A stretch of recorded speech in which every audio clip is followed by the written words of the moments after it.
Good morning. It's a beautiful day down by the river. It's just after midsummer and I've officially come out to collect comfrey to make garden fertiliser.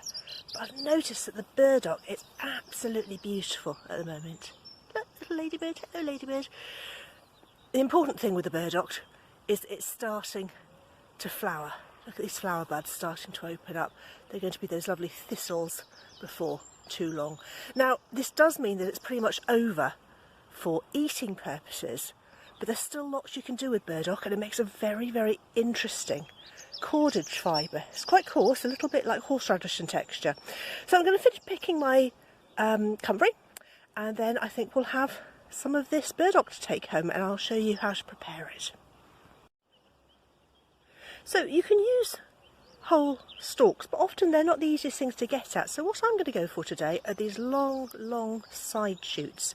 They're plenty long enough and they're not too heavily leaved at the sides, and that means not too many side shoots, relatively straight fibres. I'm just going to use my secateurs and I'm going to clip them off about here. Oh. Yeah, didn't have a very good grip there, did I? And that's what we're going for. I'm going to pick a few of those. Am I in focus? Probably not. And I'll take those back home with me and we'll have a look at processing them. And here's today's harvest. Beautiful baskets of comfrey. I'm not really talking about comfrey much today, but you chop it up, soak it in water till it really stinks, and then dilute it and water the plants with it. Really good. But this is what we're really after. This is the burdock. So lovely long stems. That central pith, that very white middle, is the part that is edible, although it's a little past it now. It's going to be tough and woody and getting bitter. The bit we're after is in this dark outer layer that's really fibrous. So let's get that home, make a cup of tea, always important after hedge bothering, and we'll get on to processing the fibres. The burdock really has raced away this year. Really has shot up and gone to seed ever so fast. It's that combination of very dry then very wet, I think. Anyway, that's nature for you. It's never quite the same 2 years running. It's several hours later now and these have been sat outside on quite a hot day. They've gone quite floppy. For fibre though, this shouldn't be a problem. Now we're going to try two different methods of getting the fibres out so you can see which one might suit you best. And the first one is just a case of getting a knife, splitting your burdock in half, roughly in half, doesn't have to be too exact.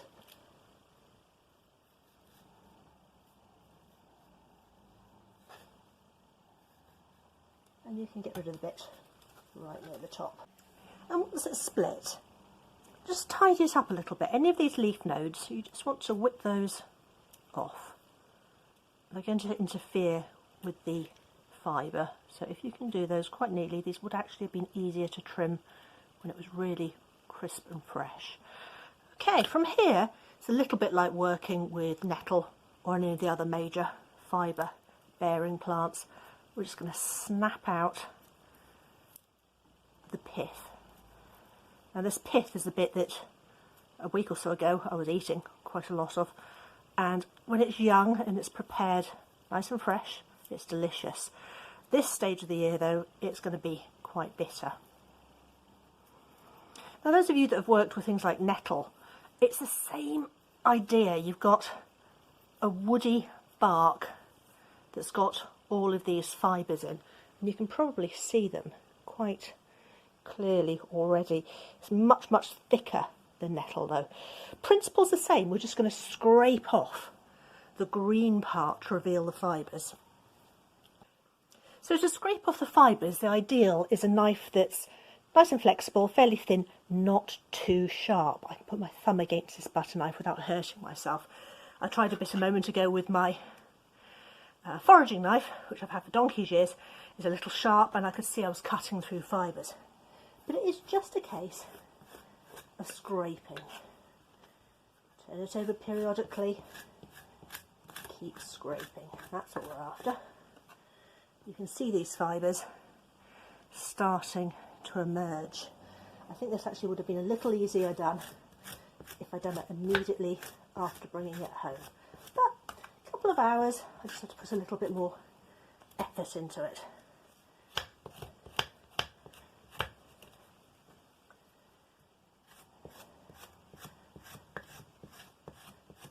And I'm scraping really quite hard. Don't worry about the little fluffy bits that come off. What we're after are really long, quite robust fibres. And you tend to have to go back and forth on both sides. That's where a leaf joint was.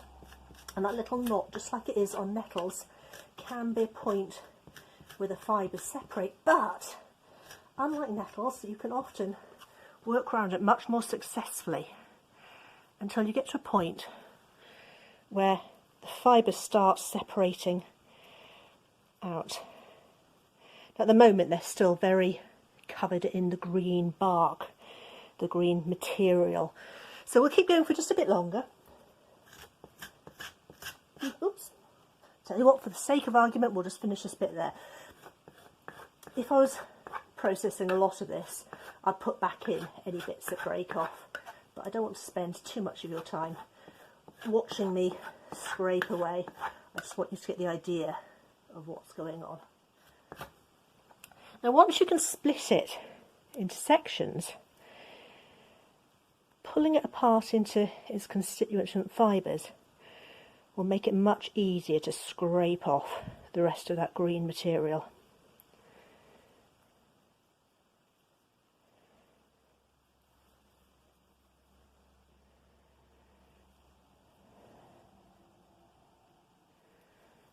Okay, so now I've got a bundle of coarse fibres, still with quite a lot of bark and pithy bits on them.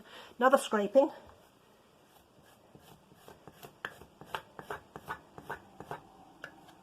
If really long bits come off, put them back in, but don't go too much. You get a fairly high yield from burdock. And depending on what you want to use it for will depend on how far you scrape. Now I've got in mind that I'm going to be using this for the centre of a coil basket, so I don't actually need it to be ultra clean and fluffy. So that will do fine for that bit. And even though I threw a fair bit away, can you see there's really quite a lot of fibre there. Now I said there were two methods of doing this. They're quite similar in many ways. But if we have a look at the other one nice and quickly. So we just looked at the method where we split the burdock stem and then scraped it. The next method I want to have a look at bypasses the splitting of the stem with a knife. I'm going to start though by trimming those slightly pesky leaf nodes. Again, as I said earlier, would have been a little easier if I'd done it right at the start, but hey, these things occasionally get in the way. So you end up with a nice clean stem, and then we're going to beat it. So this is just a little wooden thing out of a pestle and mortar set, wooden block to work against.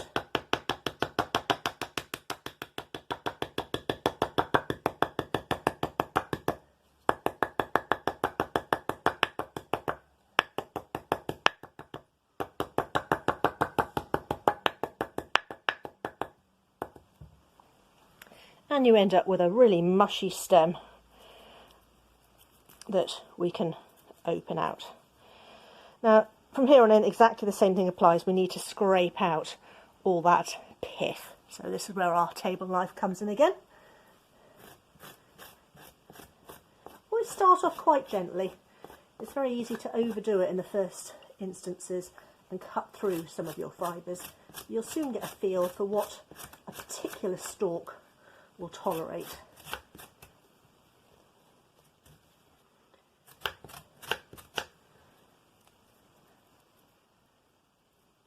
Tough bit there.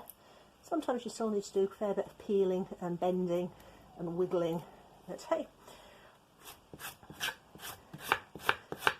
So the same thing again, we're looking for those white, strong fibres.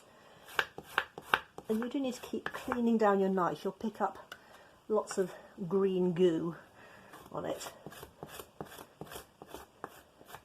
And again, don't worry too much if some of the soft bits break away. That just implies that the fibres aren't very strong there. So there they are. When they start coming through, they're quite unmistakable.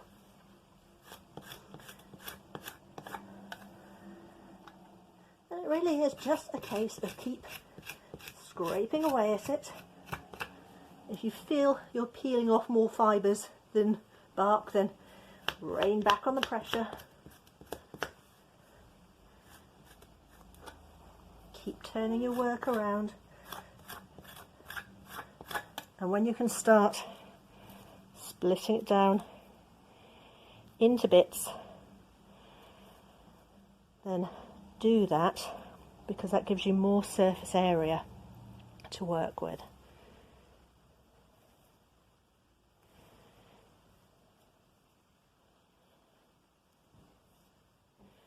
So bring your bundle back together, tidy down a bit, keep scraping.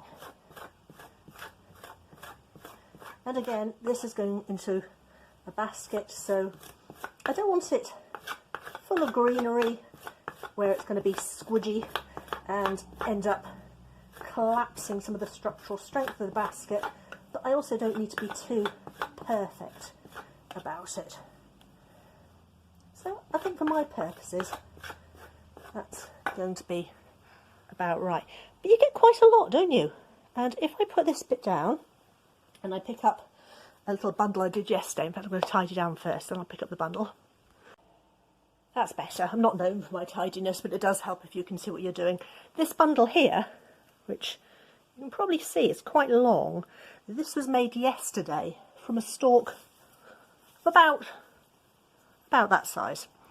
You've got to watch out for these seed pods. They're the bits that get stuck to dogs and cats, and once they start drying out, they are just like Velcro, really, really strong. Anyway, look how long those fibres are. Now they're fairly coarse.